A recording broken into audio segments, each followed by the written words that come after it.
Hey gang, this is Vicki Kelly with the Golden Rule Trades. Today I want to talk to you about something beyond the charts and indicators. The hardest thing in trading isn't strategy.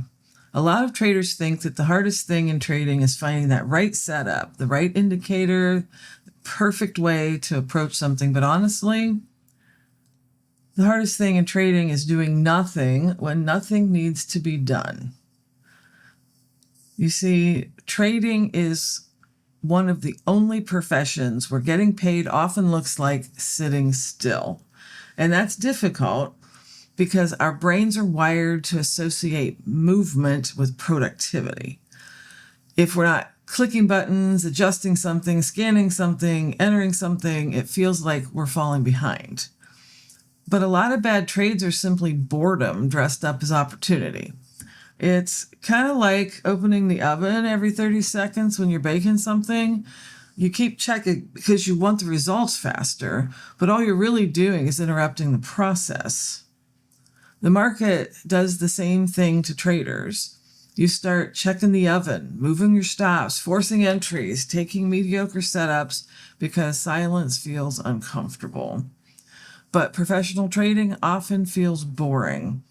That's one of the most practical things you can do while waiting for a setup is to give your brain a job that is not trading. Here's one thing I recommend.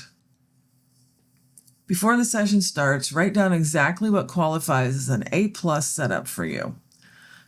And then while the market is moving, don't ask, can I trade this? Can I trade this? What about this? Ask, does this match the checklist? That tiny shift moves your brain from reacting emotionally to observing objectively. Another simple trick that I use all the time. When you feel the urge to force a trade, physically take your hand off the mouse and lean back in your chair for 10 seconds. I know it sounds silly, but it interrupts that impulsive behavior long enough for your logical brain to catch up. Because the goal is not to be constantly active. The goal is to be consistently profitable. And sometimes the most professional thing you can do is absolutely nothing. So stay safe, and I'll see you at the open.